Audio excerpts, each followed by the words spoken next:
Welcome back, everyone. It is Sunday sit-down time. We got KTGR's Andy Humphrey in the house for a Sunday sit-down. What a Sunday of Championship Sunday. Immediate reactions. Chiefs going back to the Super Bowl this year. Ho-hum. I mean, what year is it again? It's still Patrick Mahomes, right, as quarterback? Yeah, I don't know how we're surprised. I mean, yes, we are surprised for a year like this with how it was looking. But it just goes to show with, Patrick Mahomes and Andy Reid and that combination, it is hard to count out. But look, they're getting undue credit a little bit and it's supposed to go to the defense with how well they played against Baltimore. That was something. Well, they did play pretty well. The wide receivers in these past few games, too, they were the talk of the beginning of the season, obviously. So many drops, and now, obviously, you see guys like Rashee Rice take such a step forward. What kind of growth have you seen in that wide receiver room? Well, certainly with Rice. Right. It's been huge to see him become a big-time target for Patrick Mahomes in that room. But Travis Kelce also picking up a little bit more of the slack. We had seen him kind of struggle this year. But some of those other receivers, they just came up big in some big moments. And I think making sure that the offense wasn't having to rely too much on them, putting too many pressure, too many targets their way, I think it allowed them to maybe, keep things simple, not try and do too much. And we saw them make big plays. We saw Justin Watson make a third down conversion catch. We saw MVS at the very end make that long pass to essentially seal it. So I think just keeping the offense simple, relying on your stars, and then here and there, seeing what your support players can do. Do you think someday the people will learn to stop doubting Patrick Mahomes at the beginning of the season?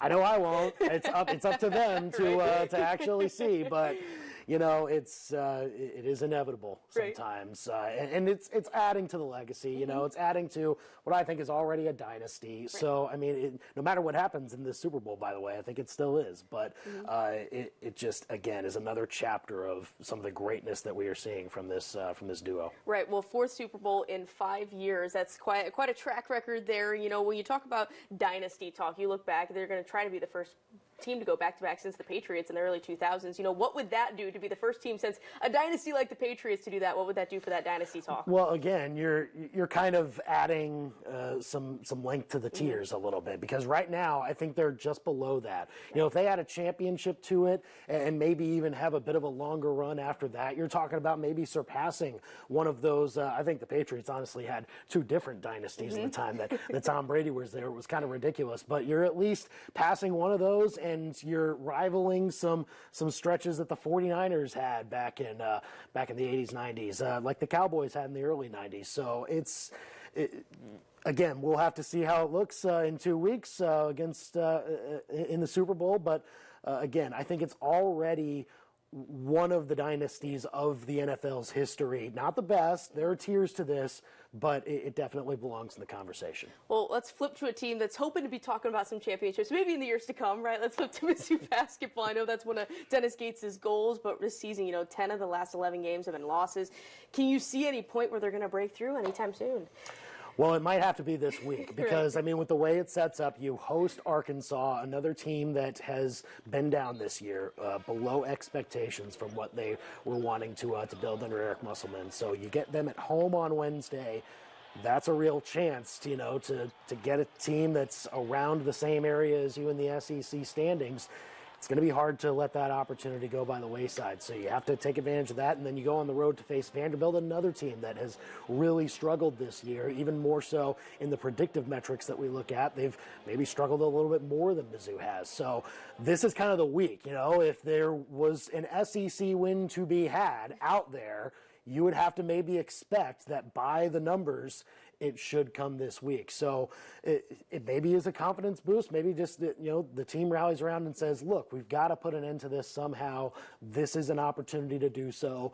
Let's try and ride our home crowd for whatever we can on Wednesday and beat a rival team and see where it goes from there. Well, I know a guy you'd want to hang on to for next year is Tamar Bates. We've seen quite a ride from him over the past few weeks. Him and Sean East really been the two bright spots this season. What have you seen from those two guys? Well, just being able to create their own shot. That's really what this Mizzou team needed, was one or two guys that could find their way around the basket. And when things were rough, when the team was going through a dry spell offensively, that they just put their head down and they say, I'm getting a basket one way or another. And look, they've done a good job of that, but there hasn't been a snowball effect from it, from some of the other supporting players. I mean, Easton and Bates have done their part, but we just haven't seen anybody else offensively step up and help them consistently in these roles. So until that happens, you're going to see more droughts from these teams in the middle parts of games, and that really does put you behind the eight ball when you're trying to get that first win.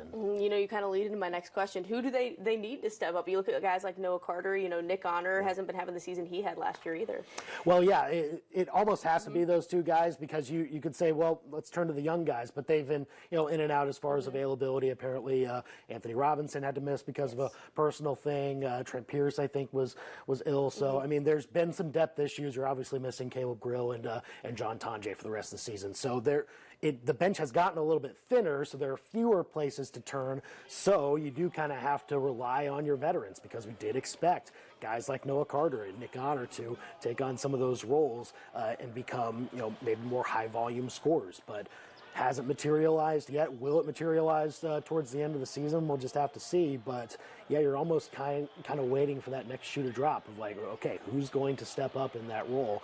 Those are the most two likely candidates, but it's hard to say whether or not it's actually going to happen. Obviously, anything can happen over a course of a season, but for Dennis Gates, do you feel like this is a year you really start, looking at building towards next year? Obviously, you have to finish out the season, but you got to kind of look ahead to next year, building some of these younger guys too. Right. I mean, no matter what happens, you have hope for next year with the recruiting class, and there should still be optimism for that.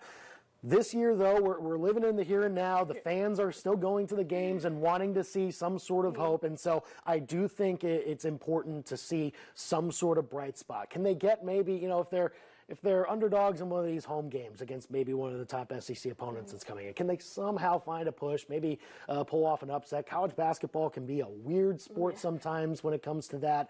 Can you find some sort of bright spot towards the end of the season to maybe make the fans a little bit more on ease of what's happening this year? But, I mean, in the end, the record's going to be the record, and you're either happy with it or you're not. Most people won't be. But next year there is still, a chance to reset, a chance to build something, and we'll just have to see how they respond from here on out. Well, it's funny because fans really, like you said, really have still been showing up to games. You can see there's still hope, a lot of hope in this program. How important do you feel like last year was in kind of building that hope, coming in and having a season maybe not many people expected? Well, absolutely, because you see what's possible, right? You see that, when you build the roster the way that a new head coach wants to, and it works out the way that it did, then Mizzou can win some games. They can put themselves in position to advance in the NCAA tournament and things like that. So we know it's possible. We know that once you get the right roster pieces in place that you can make runs like that. Just didn't happen this offseason, and it happens to a lot of different programs. We'll just have to make sure they bounce back after it.